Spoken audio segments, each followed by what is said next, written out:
acaba sendo utilizada para uma veiculação de propaganda, né, que vai acabar tendo aí uma tendência ou uma influência. Por isso que aqui está dizendo tendências e influências modernas na arte.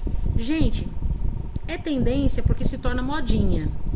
É influência porque leva você a pensar de uma determinada forma e agir de uma determinada maneira. Então, por exemplo, no caso do pop art, virou tendência, se tornou modinha aí na década de 1950 e passou a influenciar as pessoas com a questão do quê? A questão do consumismo, certo? Então é isso que a gente costuma ver por aqui. Aqui são obras, essas que a gente está vendo aqui é uma obra de Roy Lichtenstein, certo? Ele foi um cara que, na maioria das vezes, a obra que ele retratava parecia um pouco assim, meio que quadrinhos, sabe? Dá muita essa interpretação. Vocês vão ver muito isso daqui quando a gente estudar pop art. Então aqui a gente vai perceber que no século XX, final do século XIX, começo do século XX, o teatro, a dança, a música e principalmente as artes visuais, elas começam a sofrer uma mudança bem marcante. Elas deixam de ter aquele ar mais clássico, elas deixam de se parecer com realmente uma tela antiga e passa a ter uma linguagem um pouco mais modernizada. Então, se chama assim pop art por se tratar de uma arte mais popular, né? Inclusive foi nessa época que no Brasil surgiu a música popular brasileira, né? A gente vai ouvir falar de bossa nova, que é um estilo musical tipicamente brasileiro. A gente vai ouvir falar da tropicália também, a gente vai ver nas próximas aulas. Vamos falar sobre a cultura do hip hop, o teatro de revista, o grafite, o break, o rap.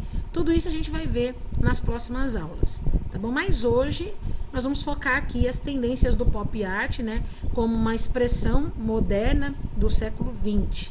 Então aqui, vocês já sabem a época que ela surgiu aí na época de 1950, na época dos seus avós, né, mas ela ganhou mesmo notoriedade e projeção a partir da década de 60, e ela vem aí subsequentemente ao dadaísmo, né. Primeiro a gente tem a questão do surrealismo, o dadaísmo, que é uma questão de trazer para fora, trazer para o mundo externo os sentimentos internos do subconsciente como forma de protesto, como uma forma anarquista de ver o mundo, né?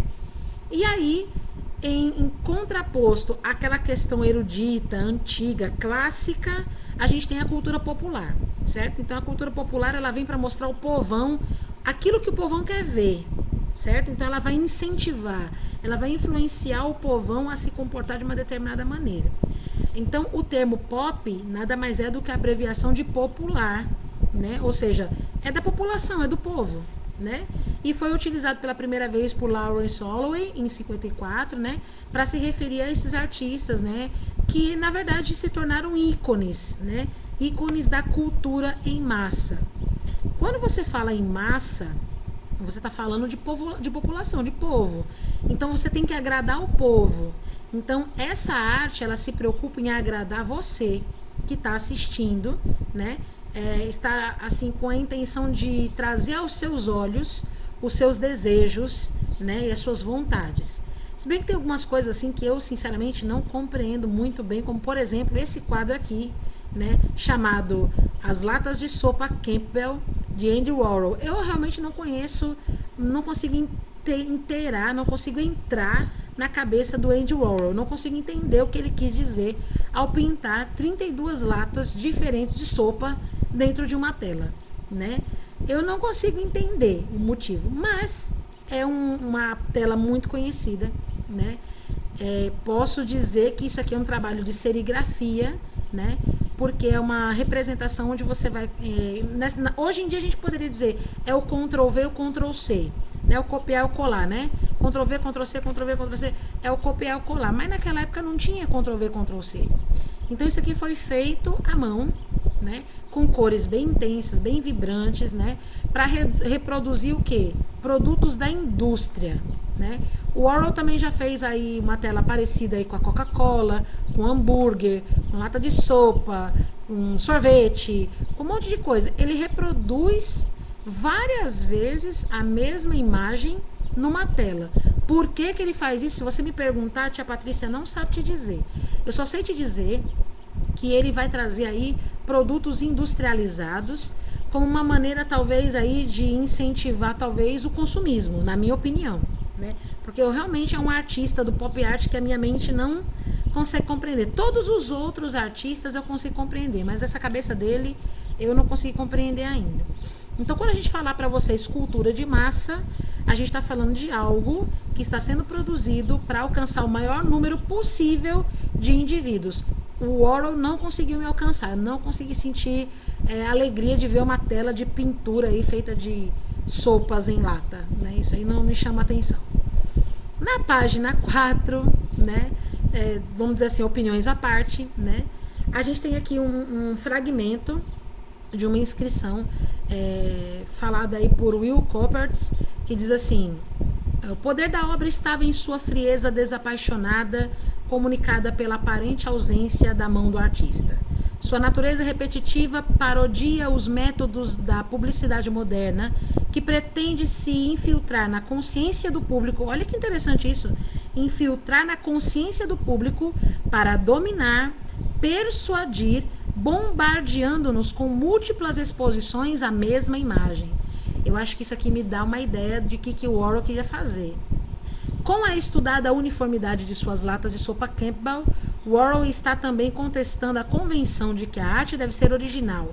Sua similaridade vai contra a convenção do mercado da arte, que atribui valor financeiro e artístico à raridade e unicidade percebida. Você tentou explicar para mim e eu ainda estou na mesma. Mas o que esse texto está querendo dizer é que o Warhol, ele tinha o desejo de fazer com que as pessoas não atribuíssem valor, né, preço de mercado na obra artística. Ele não queria implementar valor financeiro na obra artística. Então ele queria fazer coisas diferentes para serem percebidas e notadas, segundo o que está sendo dito aqui, né? Então, a gente pode dizer que nessa época existia uma indústria cultural. Por que a gente chama isso de indústria cultural? Quem deu esse nome foi um rapaz chamado Theodor Adorno, em 47. Ele falou isso por conta do momento em que o mundo estava vivendo. Vamos contextualizar aqui o pop art, tá bom? O que estava acontecendo nesse momento no mundo? A gente tinha acabado de sair, em 1950, a gente tinha acabado de sair de uma Segunda Guerra Mundial e a gente estava entrando numas de bipolaridade mundial. O que era isso, tia? A gente vai ouvir muito isso no ano que vem, tá? A gente vai estudar a Primeira e Segunda Guerra Mundial e vamos estudar também a questão da Guerra Fria. Vocês vão entender muito bem o que está acontecendo aqui. Tia, a gente já estudou por cima esse ano esse conteúdo. Eu faço questão de passar no 8º ano para você não entrar no 9º ano, né, com o bonde andando, para você já saber do que se trata. Mas vamos entender aqui mais ou menos. 1945 foi o ano que acabou a Segunda Guerra Mundial. O povo estava louco, lembra do dadaísmo? O povo estava louco, com raiva, por conta dos sofrimentos que a guerra tinha trazido. A guerra não traz benefício para ninguém, nem quem é aliado, nem quem não é aliado. Todos sofrem. Existe uma queda muito grande de valores, uma quebra de cultura, a perca da economia, muita gente voltando para casa depois da guerra mutilado nos seus próprios corpos, sem assim uma perspectiva de futuro, como é que eu vou trabalhar, como é que eu vou sustentar minha família, e tantos milhares que morrem, né? A Segunda Guerra Mundial conta aí com basicamente 80 milhões de mortos. Isso é o que se diz, mas não dá para ter certeza, pode ter sido muito mais. Então o mundo estava triste, o mundo estava catando seus caquinhos, né? Depois da Segunda Guerra Mundial. O dadaísmo e o surrealismo vêm para protestar contra os horrores, os terrores da guerra. E logo em seguida surge o pop art. Por que apareceu o pop art? Os Estados Unidos, nessa época aqui, começam a querer implementar na mente do americano um ideal de consumo. Por quê? Porque a economia estava quebrada do mundo todo. E os Estados Unidos era a bola da vez, ou seja, para quem eu vou pedir ajuda no momento de necessidade e dificuldade? Já sei, vou pedir ajuda para os Estados Unidos. Por quê? porque eles naquele momento eram uma nação fortificada. Os Estados Unidos entrou na Segunda Guerra Mundial no finalzinho, então não foi totalmente devastada como os países da Europa, né? E os Estados Unidos viu uma grande oportunidade. Eu vou ajudar os países europeus e eles vão se tornar membros de uma idealização que eu estou querendo divulgar, estou querendo difundir, que era o capitalismo. Então os Estados Unidos estão querendo passar o capitalismo para o mundo. Ou seja, comprar, comprar, comprar. Compre bastante, que você vai fazer a tua economia do teu país movimentar. Essa era a ideia do capitalismo. Só que tinha uma nação que era contrária à ideia do capitalismo, que era a União Soviética. Que inclusive lutaram os dois juntos do mesmo lado. A União Soviética e os Estados Unidos lutaram do mesmo lado na Segunda Guerra Mundial contra a Alemanha, contra a Itália e contra o Japão. Só que acontece, quando termina a guerra, os dois começam a disputar uma guerra que a gente chama de Guerra Fria. Guerra Fria porque não teve, assim, conflitos de trincheira. Houve mortes? Houveram mortes, sim. Mas não foi aquele conflito de trincheira, né? De você mandar exércitos para o campo de batalha para invadir território, não foi assim. Mas teve, né, aqueles conflitos. E a União Soviética, ela defendia a ideia do socialismo. Ou seja, o socialismo, ele fala que o governo está no poder, o governo manda em tudo, tudo é do governo, porém ele reparte tudo com o povo. Só que você não é dono de nada. Então você não pode ter direito de comprar alguma coisa porque você não é dono do seu dinheiro. Você não tem direito de exigir comer algo diferente porque você não é dono da sua comida. Quem vai trazer para vocês o que vocês necessitam é o governo. Já no capitalismo, não. Você é dono do seu dinheiro, você compra o que você quer da forma como você quer. É a maneira como a gente vive hoje. Portanto, para nós, hoje, é muito difícil enxergar o socialismo. A gente não consegue viver dessa forma. Alguém mandando no meu dinheiro e me dizendo o que eu posso, o que eu não posso comprar. E tudo dentro da minha casa pertence ao governo. A gente não está acostumado com essa ideia. Então, a ideia do capitalismo é fazer você comprar. Então, uma tela como essa daqui, ó, se eu tô com fome e eu vejo uma tela dessa, a primeira coisa que eu quero é comer um prato de sopa bem quentinho, né? Se eu vejo um quadro de Coca-Cola e eu tô com sede, a primeira coisa que eu quero fazer é comprar Coca-Cola, né? Então, o Warhol, junto com vários outros artistas, desenvolveram a pop art, incorporando esses recursos de publicidade, mais parecidos aí com fotografia, história em quadrinhos, cinema, televisão. Para quê? Para que o American Way of Life, que é o estilo de vida americano, fosse divulgado nessas telas. O American Way of Life dizia que você devia viver igual aos padrões de vida dos americanos. Uma casinha bonitinha própria, com um jardinzinho bem bonitinho na frente, um carrinho na garagem, um pai, uma mãe e 3 ou 4 filhos dentro de uma casa felizes, saltitantes, né? Alegres por serem estadunidenses. Essa era a indústria cultural. Os elementos que estão aqui nessa cultura do pop art vão trazer para vocês a ideia de consumismo, de personalidades do meio artístico, de fomentar o mundo da música, o mundo das celebridades. Por isso que nomes tão famosos como Mick Jagger, Marilyn Monroe, Elvis Presley, Pato Donald, o Super-Homem, Dick Tracy, foram bem divulgados nessa época. Essa aqui que vocês estão vendo mesmo é a Marilyn Monroe, né? Outro quadro do Andy Warhol, né? Dando aí uma grande visualização para uma atriz, né? Que teve uma grande fama nessa época, tá? Se eu fosse falar para vocês aqui um pouquinho sobre a vida dela, ela não tem nada muito, como eu posso dizer, nada muito louvável, né? Ela se envolveu aí em relacionamentos de adultério com o presidente dos Estados Unidos e o irmão dele, né? Então, tipo assim, vamos dizer que, em suma, ela era uma artista, né? Ela era disfarçada de artista, mas ela era uma espécie de uma prostituta de luxo. É o que eu posso dizer, né? Mas ela tinha muita fama e ela teve muito reconhecimento devido a essa questão do luxo, do glamour que ela exuberantemente mostrava, né? E aqui está o painel do Andy Warhol, que está aí replicando ela 25 vezes, né? Na mesma imagem, colocada aqui em cores e aqui em preto e branco. Indo para a página 5. Ah, agora deu fome geral, que agora é a hora da comida, né? Agora é a hora do café da tarde, hora da merenda. Aí tu vê um negócio desse, você pensa em hambúrguer automaticamente, né? Claro que o hambúrguer é bem mais bonito que isso aqui, mas aqui são 2 cheeseburgers, né? Cheeseburgers é uma obra de Claes Oldenburg e é uma escultura, né? Aqui é gesso e tinta esmalte, certo? Então aqui ele está exercendo aí um pouco de humor. A obra dá uma ideia de junk food. O que é junk food? Comida sem qualidade. Junk é uma ideia assim dada para o descarte, né? Para o lixo, né? Food é comida. Então, junk food é uma comida que não tem qualidade, não tem valor nutricional, né?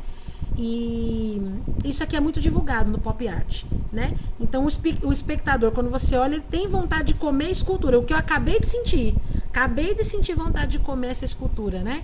Claro que não é possível, mas isso me leva a um estilo de vida consumista. Eu não quero comer, né, um junk food, mas só porque eu vi dá vontade de comer, né? Então era isso. É bonito, né? Parece que é de verdade. Parece que é de verdade, por isso que dá fome, né?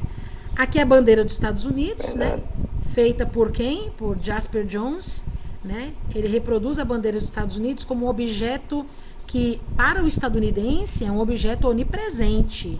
Todas as casas dos estadunidenses têm uma bandeira dos Estados Unidos para reverter aí a ideia do patriotismo, né? Do nacionalismo, né?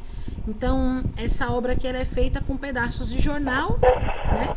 Pintados aí com uma técnica onde mistura cera derretida com tintas, certo? Pode falar, gente.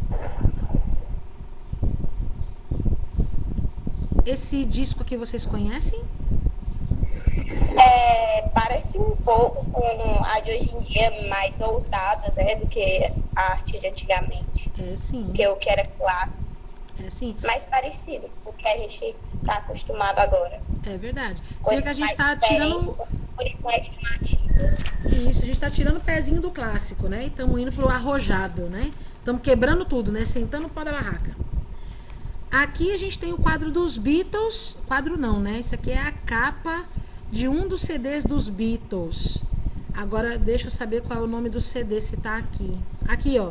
É a capa do álbum essa... Ai, desculpa. Sgt. Pepper's Lonely Hearts. Acho que é isso. Sgt. Pepper's Lonely Hearts. Acho que é isso, eu não sei. Eu não sou muito da época dos Beatles, não é muito da minha época. Mas aqui foi utilizada a técnica de pop art. Quem criou esse quadro, né, foi o Peter Blake e a esposa dele, John Howard. Eles retratam aqui vários astros do cinema, filósofos, poetas, esportistas, né? Aqui nessa galera que tá atrás, né, dos Beatles, tem aí toda essa galera que é conhecida desse período, dessa época, né, da década de 50, da década de 60, né? Eu não saberia reconhecer essas pessoas aqui dessa obra, porque não é da minha época, né? Mas foi reproduzida e é um álbum muito vendido até hoje no mundo. Bom, deixa eu ver onde a gente vai. A gente acha que para por aqui, né? Mas eu vou mostrar pra vocês mais coisas sobre pop art, tá?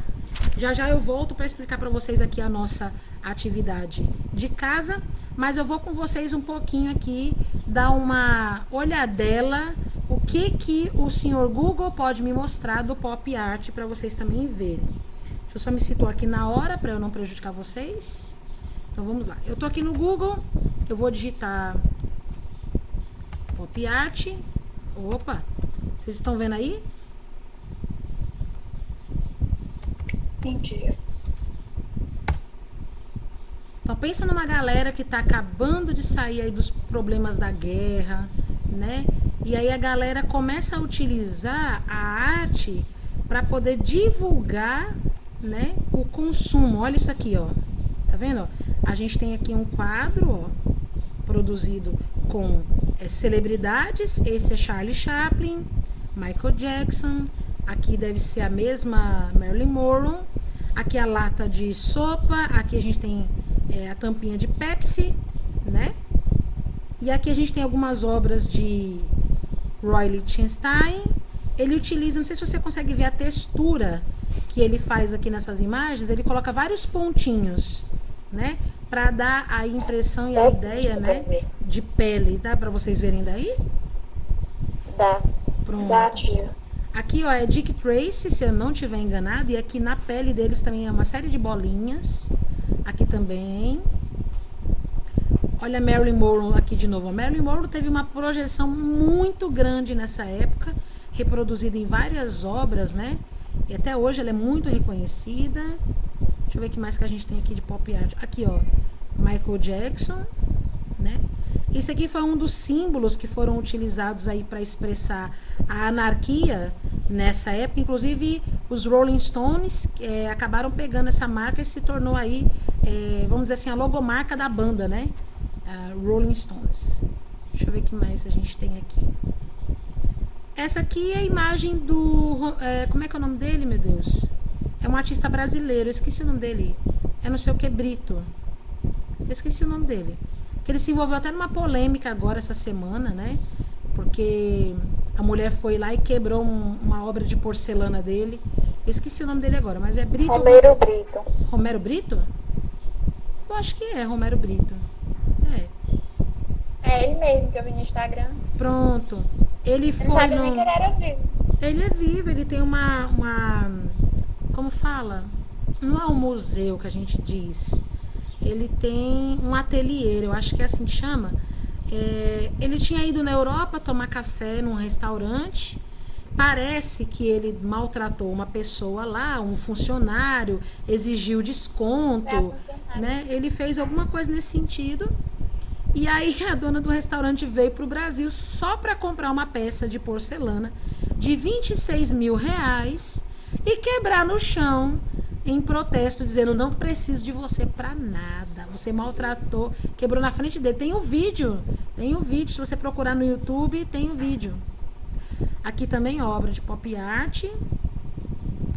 É porque lá na Europa é costume você comprar um prato, né, caríssimo, né, do cardápio de um restaurante e não comer, né, em protesto, como quem diz assim: não preciso da sua aprovação para nada. Ó, aqui a gente tem a reprodução das latas de Coca-Cola, consumismo, né? Aqui, ó, as bebidas, né, as garrafas de Coca-Cola, tá vendo? Aqui mais Coca-Cola na pop art, tá vendo? E tudo isso foi utilizado como forma de publicidade.